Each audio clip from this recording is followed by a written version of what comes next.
Bien, Pastor, yo le acabo de dar ahorita le acabo de pasar por WhatsApp a Gianluca una pregunta que estaban haciendo. La voy a leer públicamente.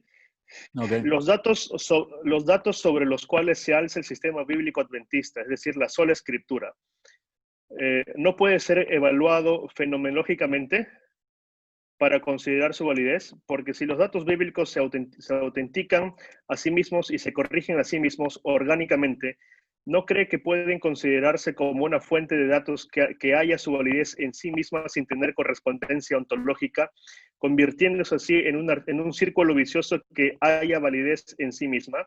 Si es así, ¿creer en la información bíblica podría considerarte un salto de fe kierkegaardiano?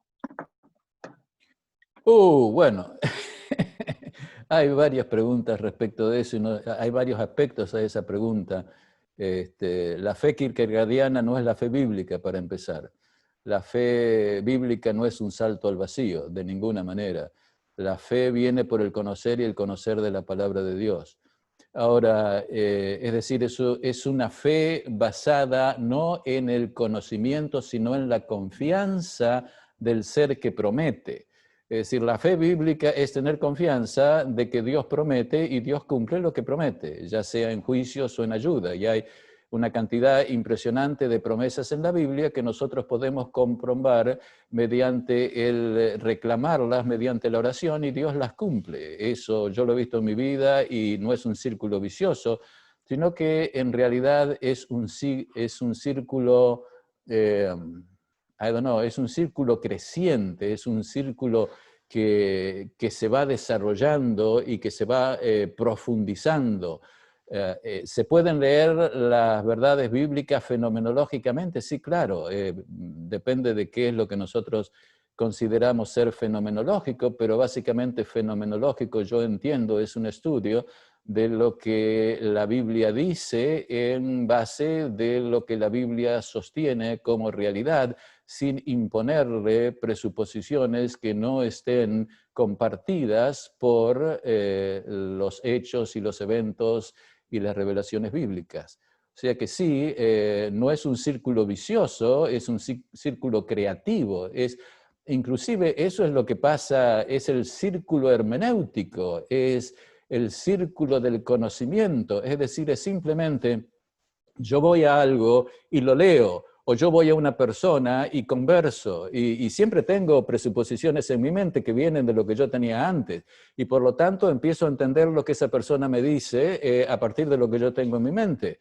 Pero luego esa persona me dice, no, eso no es así porque yo lo pienso de esta manera, entonces me explica un poco mejor y entonces yo empiezo a poner cosas en mi mente para poder entender a esa persona mejor, y después siempre así, proveniendo información que viene de la misma fuente, y de la manera que yo acepto esas nuevas informaciones que vienen de esa fuente y reemplazo las que yo tenía en mi mente para entender mejor, voy a entender mejor. Y lo mismo pasa de la Biblia. Si Dios me está hablando a mí por la Biblia y yo comienzo a entender la Biblia, los primeros entendimientos que tengo van a ser una mezcla de lo que yo tengo en mi mente, que vienen de mis experiencias, etcétera, y lo que la Biblia me dice. Pero luego veo que eso no funciona y poco a poco leo otras cosas de la Biblia y empiezo a entender que tengo que cambiar algunos de los elementos que están en mi mente.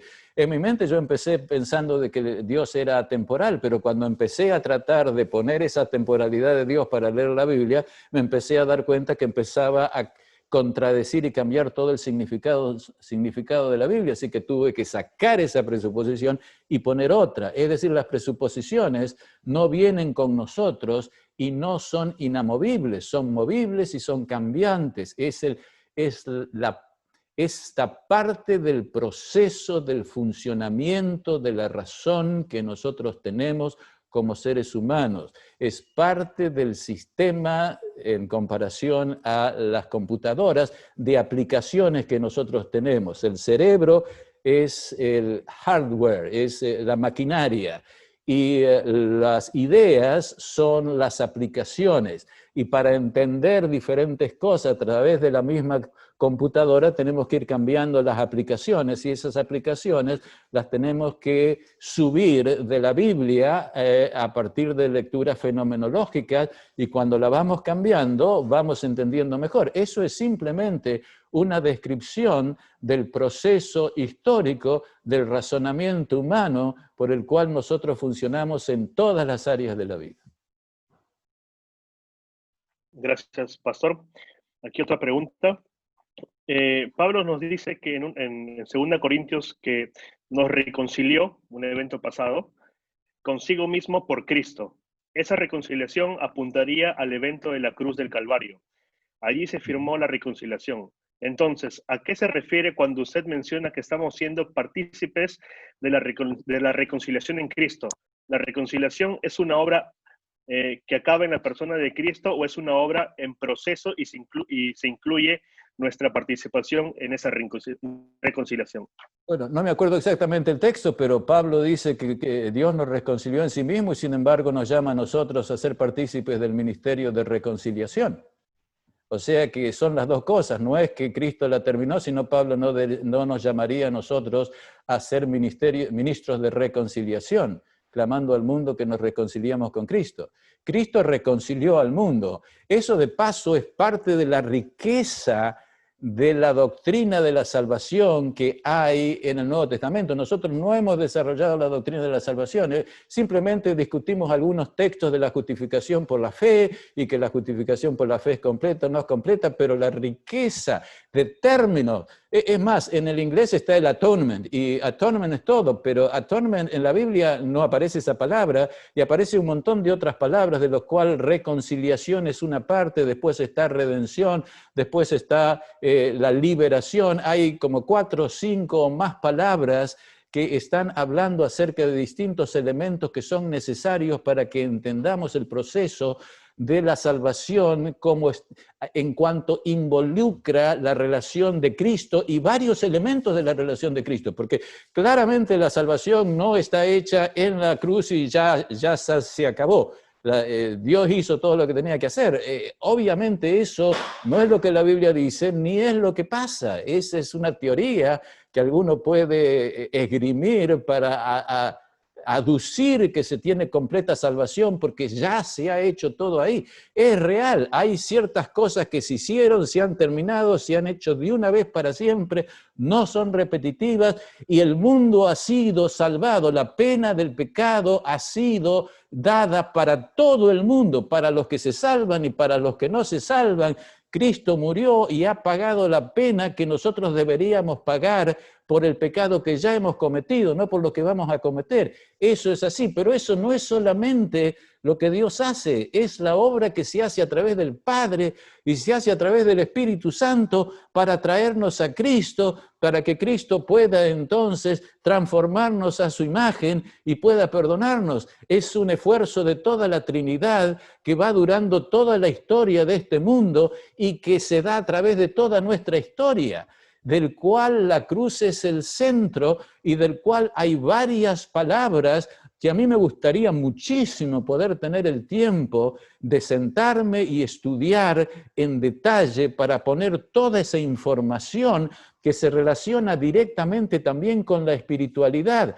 Pero para poder hacer eso y en realidad entenderlos bien, debemos en forma previa tener un claro entendimiento de Dios, del Espíritu Santo, de lo que el Espíritu Santo hace, de lo que es el pecado, de lo que es el pecado original, de lo que es la naturaleza humana, de cómo el pecado afecta a mi naturaleza humana. Todos esos son elementos o piezas que tienen que ser puestas para que en realidad podamos entender lo que Dios nos está diciendo, que Él está haciendo cuando Él opera la salvación.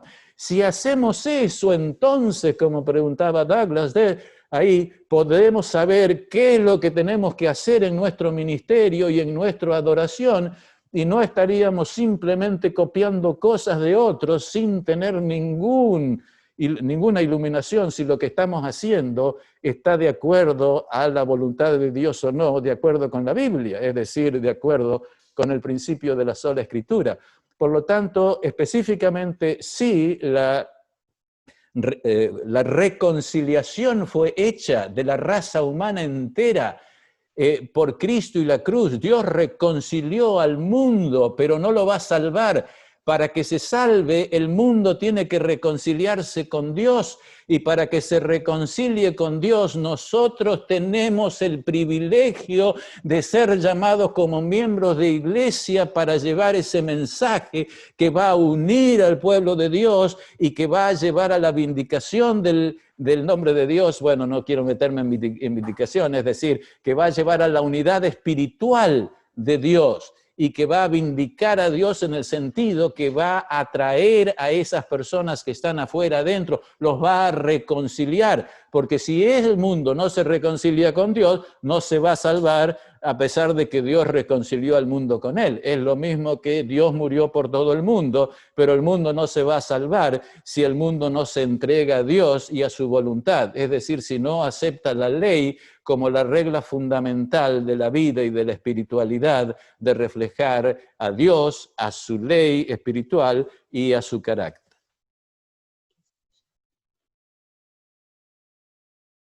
Relacionada a la teología de la última generación, ya que usted lo menciona también en su presentación. Si la teología de la última generación fue en parte sistematizada por Andresen en su famoso capítulo del libro El Santuario de su Servicio, ¿no fue su propuesta un resultado de la expiación en el ser del hombre, una elaboración sistemática a la luz del santuario? Aquel capítulo fue escrito casi como una conclusión, precisamente, de su libro sobre el santuario. De paso, él tuvo el mismo puesto que usted como profesor de teología sistemática en la Universidad de Andrews. Pueden ver cómo profesores de Andrews pueden pensar cosas distintas. En realidad no sabía que había sido profesor, quizás sí, pero quizás no en Andrews, quizás él fue profesor antes cuando el seminario estaba en Potomac, en Washington, no sé, puedo estar equivocado. La pregunta sobre la teología de la última generación, ¿qué era? ¿Qué preguntaba?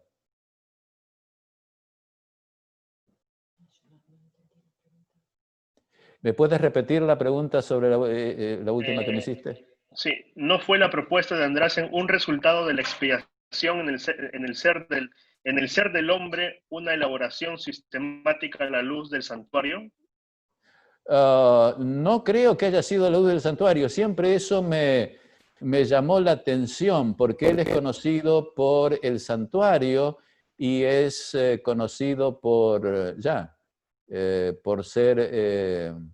por hacer énfasis en la santificación. Pero creo sinceramente que él en ese punto no lo hizo a la luz completa del santuario, sino que lo hizo a la luz de la comprensión de la santificación, es decir, sobre soteriología. La verdad que yo no soy un especialista en la historia de la Iglesia y no lo he leído a él, he leído su último capítulo. Ciertamente mi hermano se pasó de revoluciones ahí, es decir, hay un elemento de vindicación de Dios en el juicio y hay un elemento en que Dios se vindica a sí mismo a través de nuestra fidelidad que se muestra en el juicio, pero esa vindicación no tiene absolutamente nada que ver con la vindicación que Cristo hizo y que es la fundamental y que es la básica y que añade a esa, absolutamente no. La vindicación del nombre, es decir, la noción de que uno tiene que ser perfecto para vindicar el nombre de Dios porque la perfección de Cristo no es suficiente para mostrar que el hombre puede cumplir la ley de Dios, es un asunto que no está en ninguna parte, que la hermana White no lo dice y que es una invención que él se hizo, que definidamente, como varios de mis colegas en un libro que recientemente se publicó acá en el seminario, lo menciona,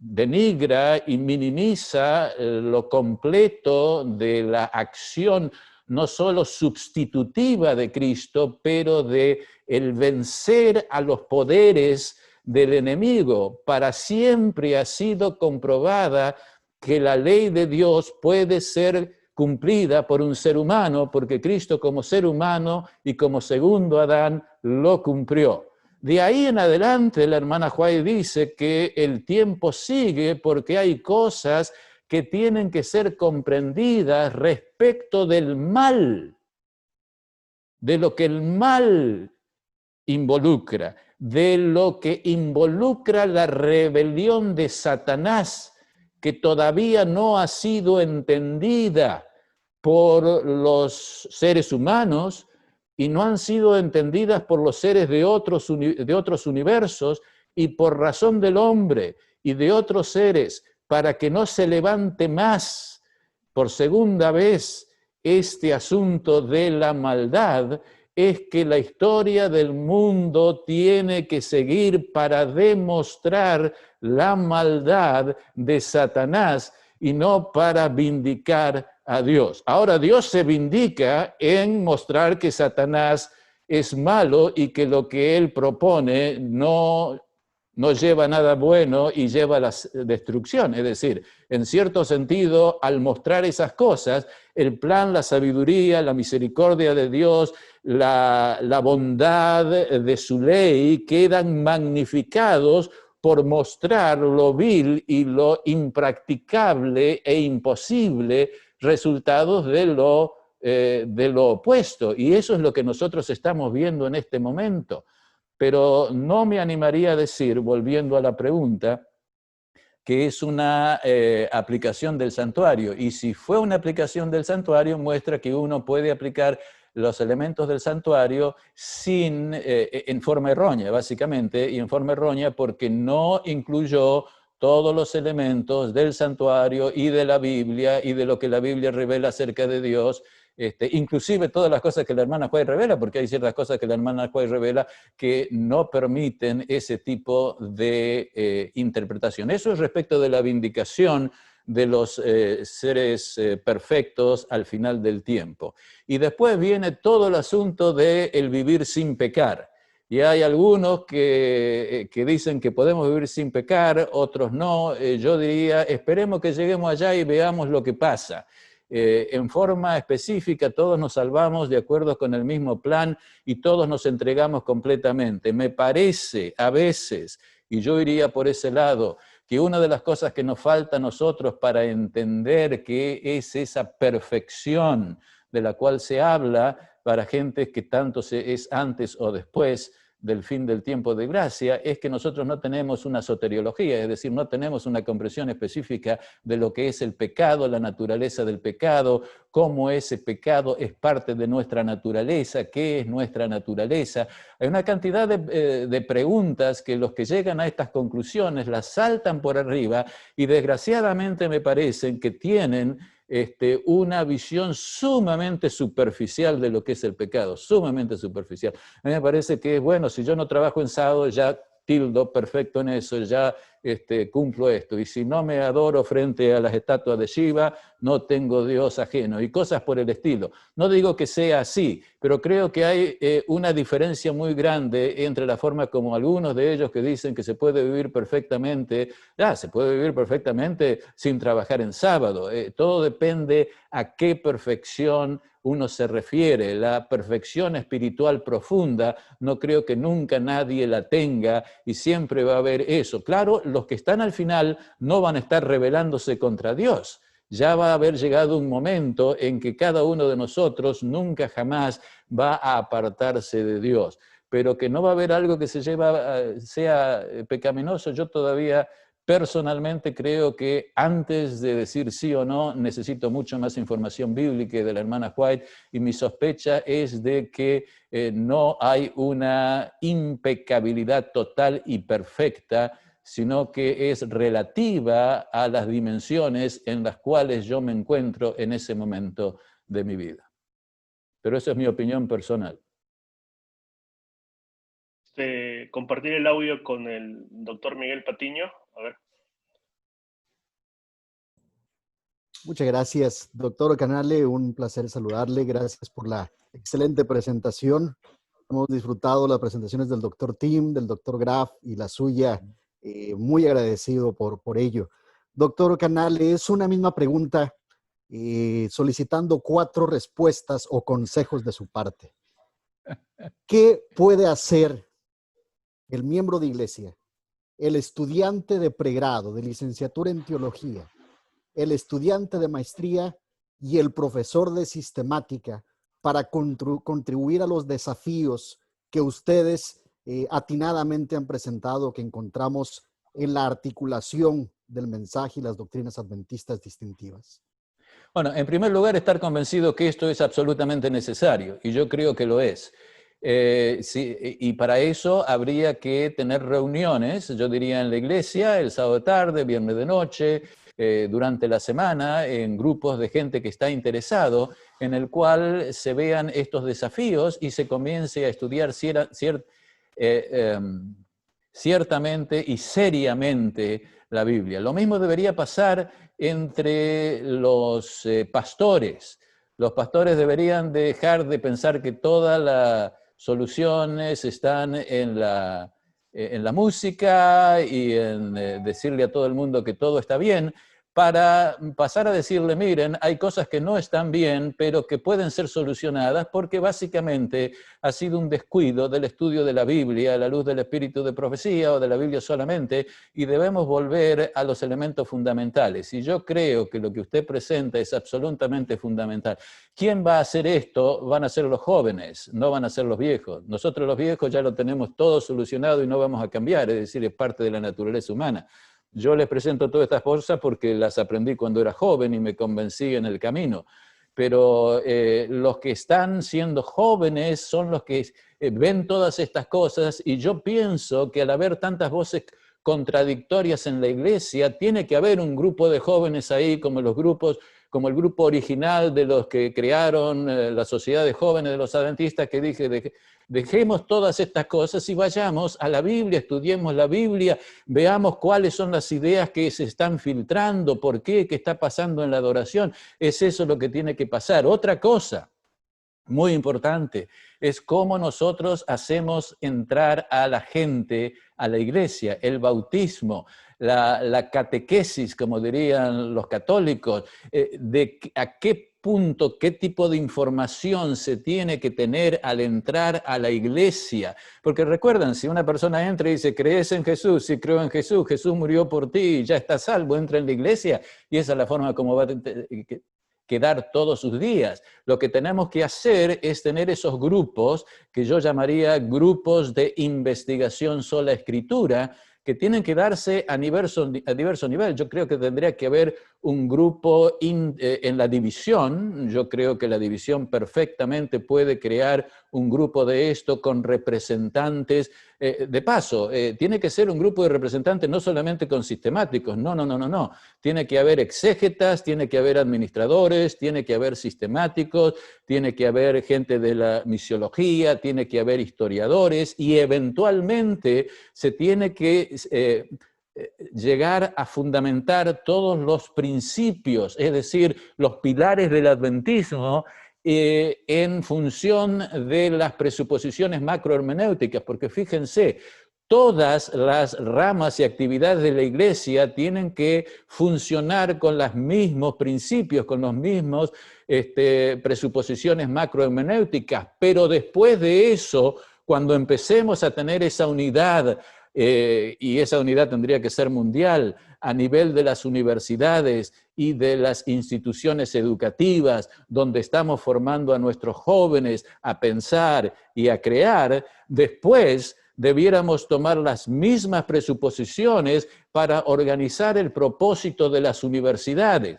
Las universidades tienen grandes capacidades para desarrollar el evangelio, o grandes capacidades para arruinarlo completamente. Aquí las universidades todas empezaron como universidades conservadores evangélicas y se han desarrollado en universidades que son completamente seculares. Harvard, Yale, Princeton, creo, y otras grandes universidades de primer nivel comenzaron siendo universidades conservadoras, evangélicas. Y lo mismo corremos el riesgo nosotros de hacer con nuestras universidades. Si no llevamos estas presuposiciones macrohermenéuticas al nivel de la universidad, las universidades van a hacer florecer la secularización del adventismo, y el adventismo en nuestros hijos y nietos va a ser completamente secularizado y va a invitar al mundo a transformarlo completamente, y el propósito de nuestros pioneros sería completamente arruinado. La hermana White dice que esto no va a suceder, y para que no suceda, una iniciativa como la que usted, pastor, doctor, sugiere, es necesario que surja de las raíces, de los miembros de la iglesia, de los bancos, de las clases, de los alumnos, y vaya a los profesores, pero los profesores también las pueden iniciar, y de los pastores en las iglesias.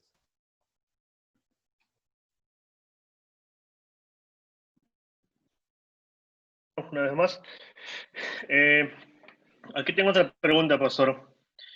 ¿Qué está haciendo hoy día, desde su perspectiva, qué cree que está haciendo la iglesia para dar paso al ecumenismo bíblico? ¿Usted cree que estamos avanzando o estamos retrocediendo?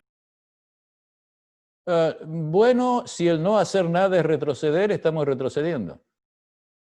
Porque no veo que se esté haciendo nada. Lo único que se está haciendo es tratar de mantener una cierta distancia con el ecumenismo, pero no tenemos el andamiaje teológico, filosófico necesario para hacerle frente. Es decir, si no se desarrolla ese andamiaje filosófico, teológico, bíblico, cuando hablo yo de filosófico, es filosófico bíblico, si no se desarrolla ese andamiaje y las nuevas generaciones no lo demandan por inercia y por necesidad, se va a utilizar el andamiaje filosófico extrabíblico, y eso va a destruir a nuestra iglesia vía las hermosas instituciones educativas que tenemos. Es decir, es inevitable, a menos que realmente nosotros nos pongamos los zapatos o las botas, como dicen acá, y comencemos a hacer el trabajo desde los cimientos, que son las presuposiciones fundamentales, y en fidelidad a la Biblia, nuestra iglesia va a derivar como ya poco a poco está derivando. En algunos lugares ya derivó muchísimo más.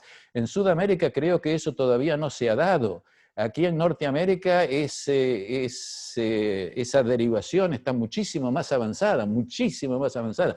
Hay iglesias e instituciones a las cuales yo voy y digo, esta no es una institución o una iglesia adventista, obviamente no lo es, por la forma como adoran, lo que piensan, lo que citan, los argumentos que tienen, son todo lo que hacen los evangélicos, nada que ver con lo que nosotros hacemos. Y estoy hablando de ciertas experiencias personales que yo he tenido como laico, visitando iglesias e instituciones hace 20 años atrás, por ejemplo, en la cual voy a una de nuestras instituciones, que no es Andrews, y para mí no es, por lo menos en aquel tiempo, hace 20 años atrás, no era una institución adventista, y no creo que lo sea ahora. Y si no se cambian las cosas, pero eso es un poco peor, porque hay un elemento ahí que ya no es solamente el adventismo evangélico, sino que hay otro adventismo, que es el adventismo progresista. El adventismo progresista es el que ya ha negado la revelación de la Biblia. El adventismo evangélico ha negado la tota escritura, pero no la inspiración de la Biblia, y tiene la multiplicidad de las fuentes, pero todavía tiene la Biblia. Por lo tanto, todavía uno puede dialogar con ese grupo de adventistas, pero cuando pasamos al adventismo progresivo ya es todo humano, no hay fuente trascendente. Y la verdad fundamental del origen del universo es el evolucionismo, así que ustedes se pueden imaginar, de ahí el evangelio es el evangelio social, se introduce el marxismo, la filosofía de género, y ustedes se pueden imaginar qué tipo de adoración y de liturgia un grupo adventista de ese tipo va a tener. Pero esos son miembros de la iglesia adventista, tan miembros de la iglesia adventista como son ustedes y yo y otras personas que son de la última generación. Todos son miembros de la misma organización y van a las mismas organizaciones a votar, pero se creen cosas completamente distintas e irreconciliables cuando se llega a el adventismo progresista. Así que esa es la situación, o sea que sí, hay que ponerse las botas y empezar a trabajar. Pastor, ¿qué pasaría si en en el camino, se está relacionada a una pregunta que ya respondió anteriormente, ¿no? ¿Qué pasaría si en el camino nosotros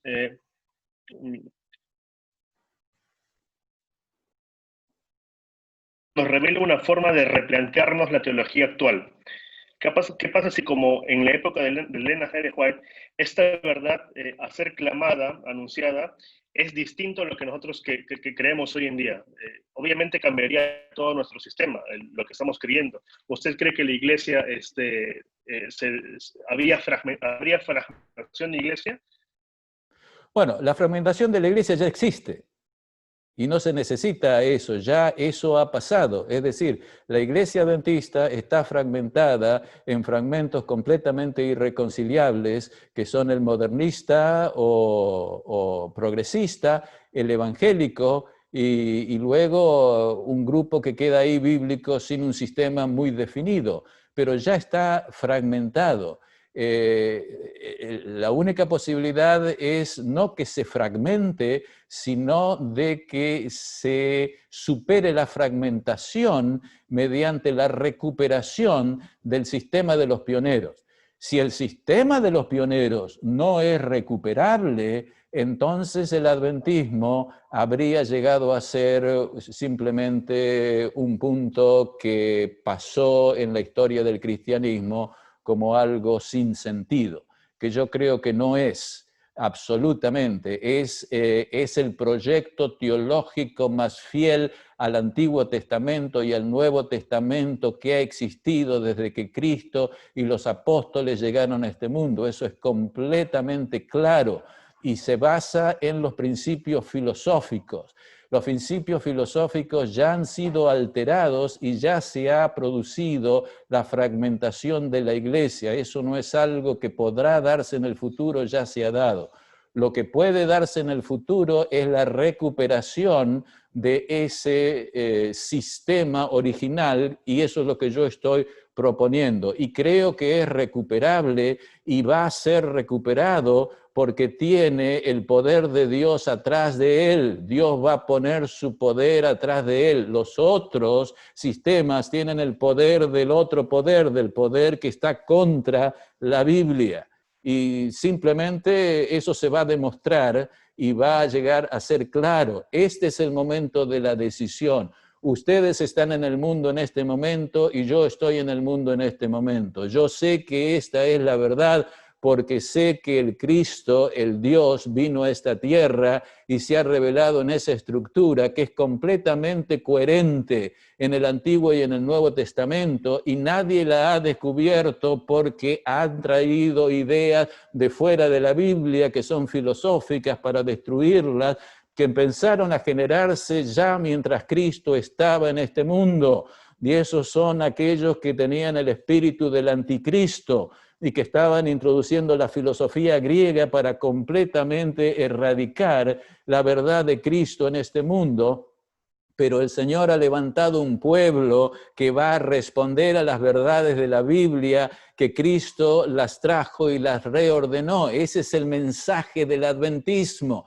Las otras versiones del adventismo no son mensajes del adventismo, son mensajes del cristianismo apóstata. Eso fue claro y por eso nosotros salimos de el cristianismo apóstata, que eran los otros evangélicos que todavía creían en la Biblia, pero en la multiplicidad de las fuentes.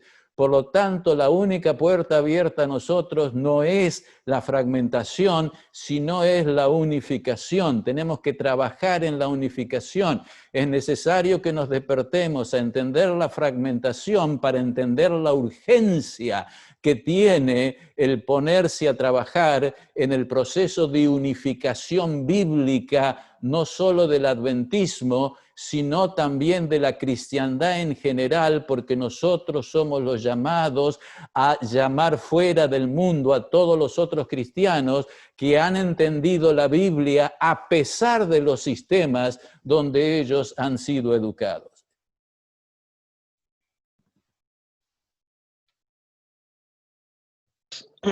Tres últimas preguntas. Literales, ¿no? Porque la vez pasada, así decíamos con el doctor Tim, la última y luego nos pasamos una y otra. Bueno, Pastor, no... hoy en día Sigue. parece que dentro de los círculos adventistas no están todos de acuerdo en que exista un santuario literal en el cielo. Hay algunos que hablan de simbólica, otros de forma metafórica y otros pues muy pocos creo en realidad que hablan de un santuario literal. Respecto. Bueno, no entendí toda la pregunta, te cortaste en varios momentos, pero capté que hay mucha gente que considera dentro del adventismo el santuario como no literal, como metáforas y como espiritualizándolo. La pregunta fue ¿cuál?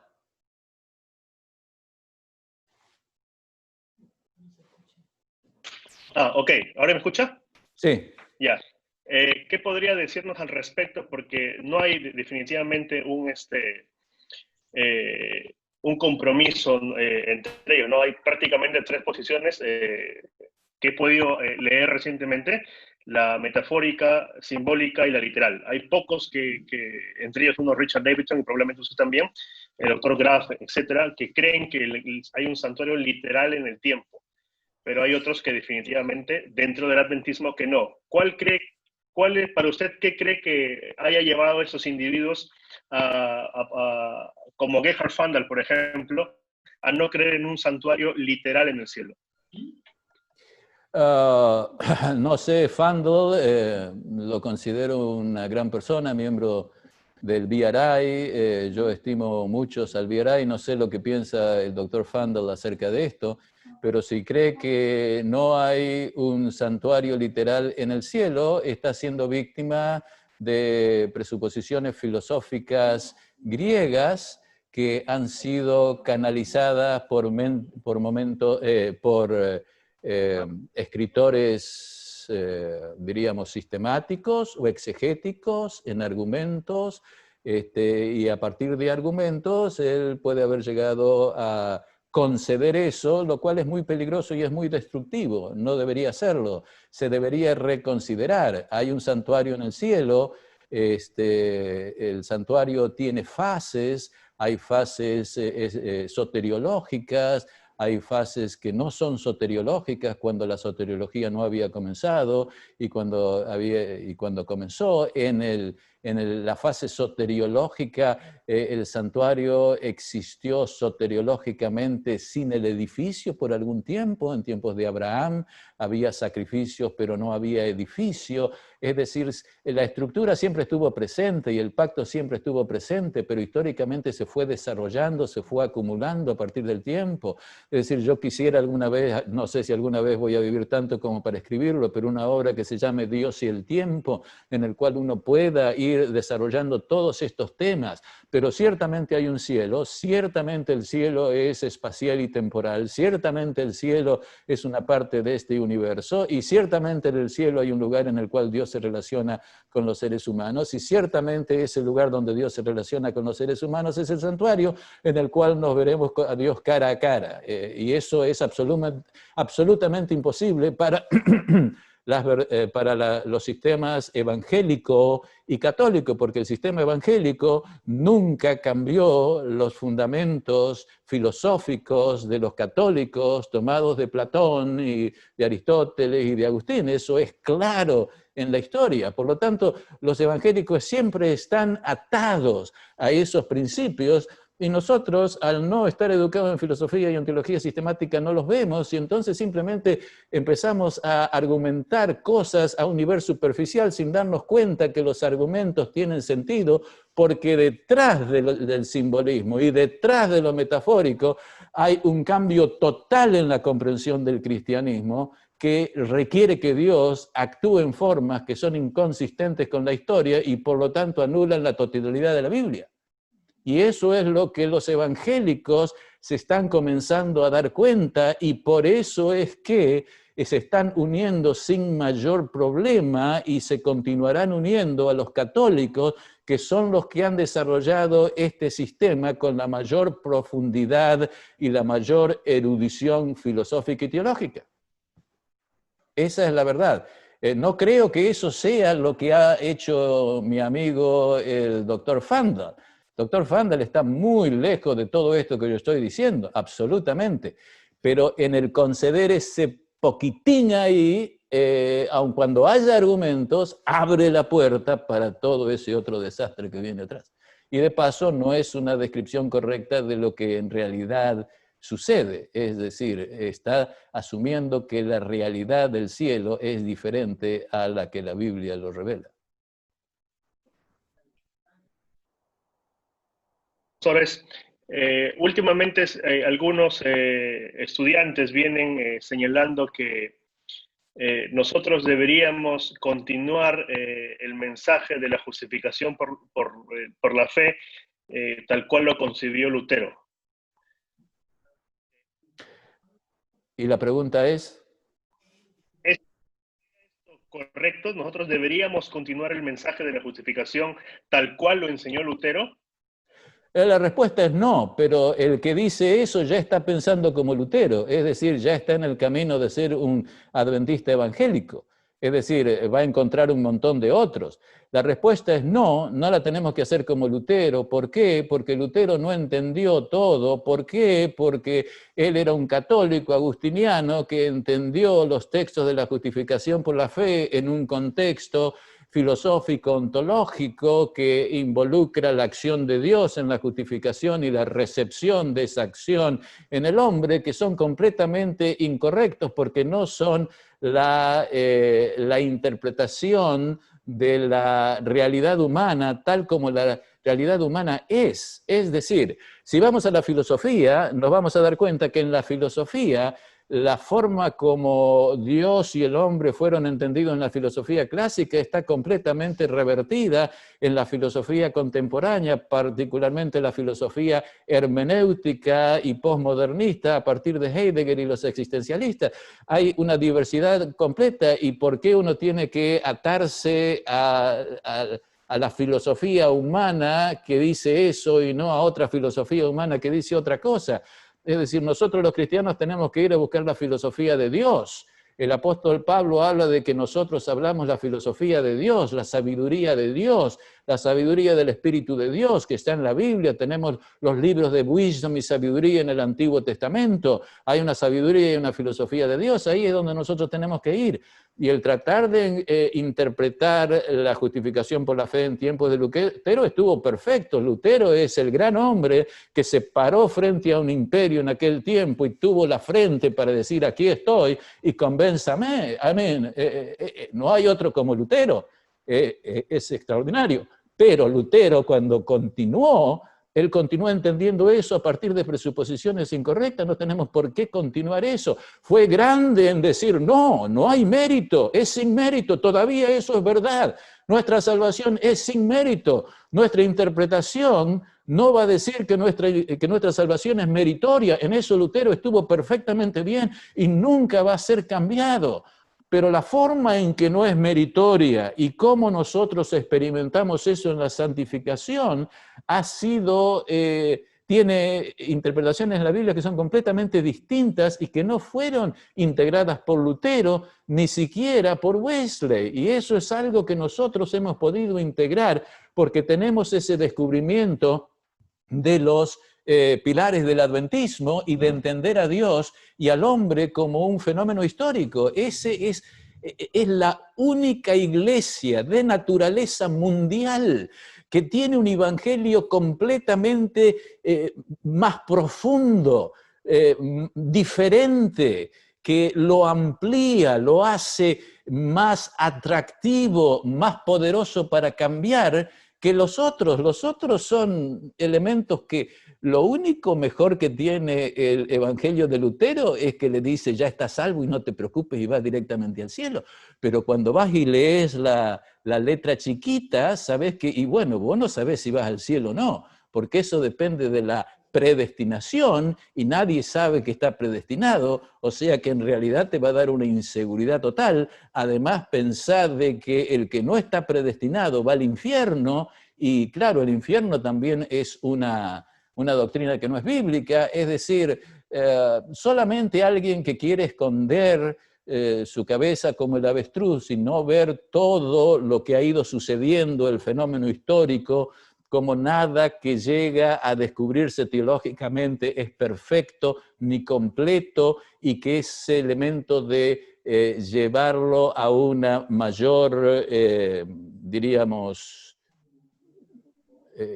a completarlo de una manera más, más completa, perdón, no me viene la palabra correcta para no repetirla, tiene que venir solamente de la Biblia, porque si no lo que vamos a ir poniendo es sabiduría humana sobre sabiduría humana sobre sabiduría humana, y lo que inició Lutero es sacar la sabiduría humana para ir a la Biblia, la Biblia, la Biblia. Lo que estamos nosotros haciendo los adventistas es ir más a la Biblia y desafiando lo que Lutero no desafió porque no era el momento y no lo entendió, pero nosotros tenemos que desafiar y cambiar los fundamentos hermenéuticos, filosóficos sobre el cual se basa el vino de Babilonia, que todavía no ha sido sacudido por nuestros hermanos evangélicos. Por eso ha sido levantado el adventismo. Y eso es lo que nosotros tenemos que terminar. Y eso pasa por reestructurar esa visión de los pioneros, y eso requiere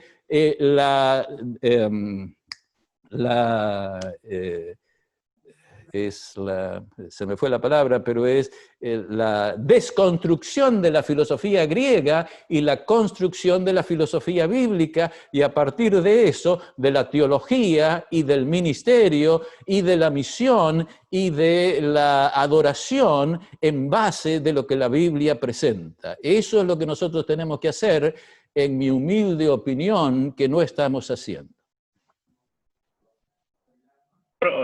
Nos ha dado una clase magistral, de hecho, también de cuán importante es la teología sistemática para los estudios bíblicos, ¿no? Porque claro, muchos de nosotros... Y ojalá que tomen esto y lo lleven en el corazón y lo esparzan, y comience cada uno en el área de su influencia, en el área de su trabajo, a formar grupos para avanzar en este camino y animar a otros, quizás profesores, a unirse y a trabajar en esa dirección. Yo pienso que Sudamérica está muy bien posicionada, tanto en Perú como en Chile, como en Brasil.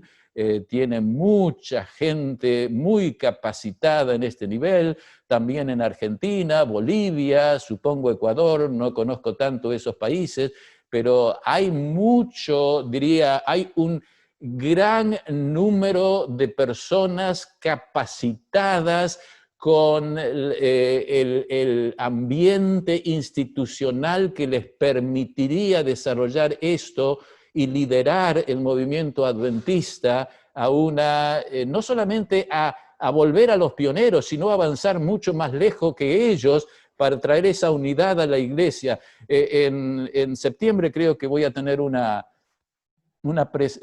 serie de 5 presentaciones en las cuales voy a ampliar sobre este tema, no en una presentación como esta, pero sí en 5 presentaciones.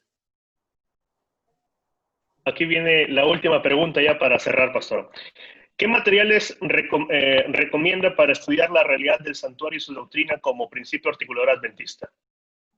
Bueno, el libro de Graff, él es pionero en eso, ha sido publicado en inglés, sugeriría que lo traduzcan al castellano, que lo traduzcan al portugués y después al chino. Es decir, sí, ¿por qué no?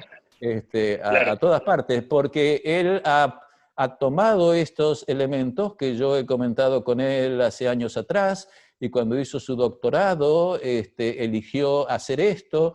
Yo tenía más o menos estas ideas fundamentales, pero no tengo tiempo de entrar a hacer el desarrollo de todas estas cosas. Otra bibliografía muy importante es la del doctor Kerbs.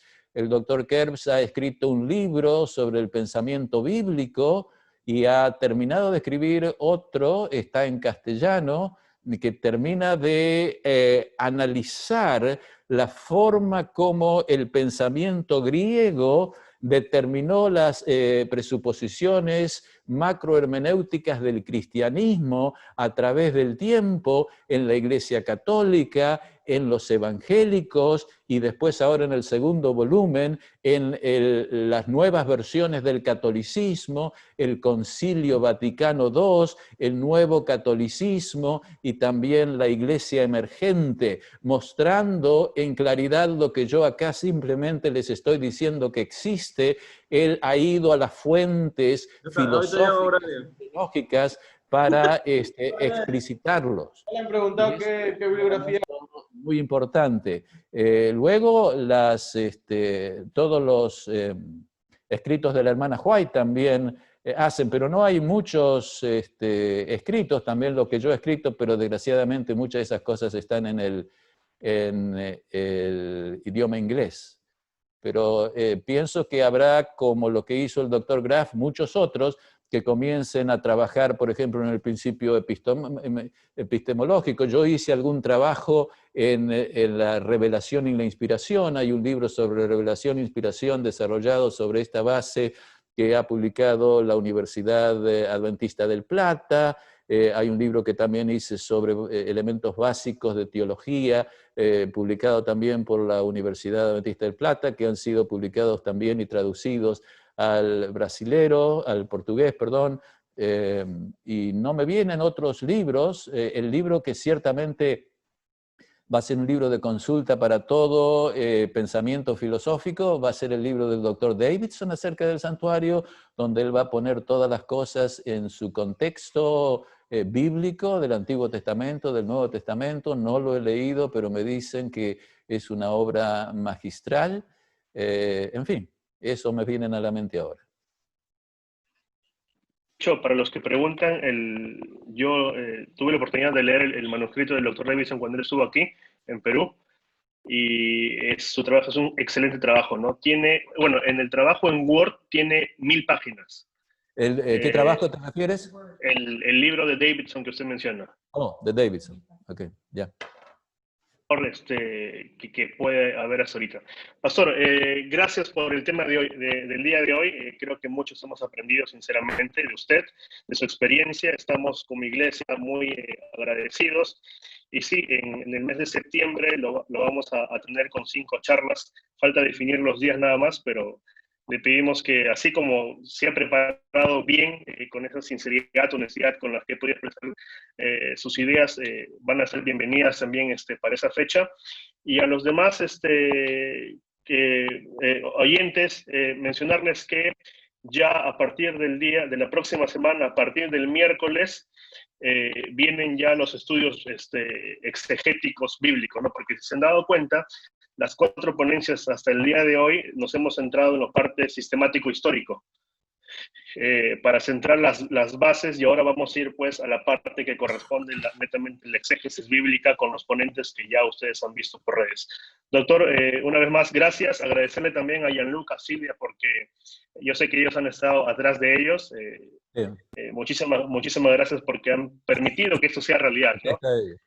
Acá están, ya. Muchas gracias.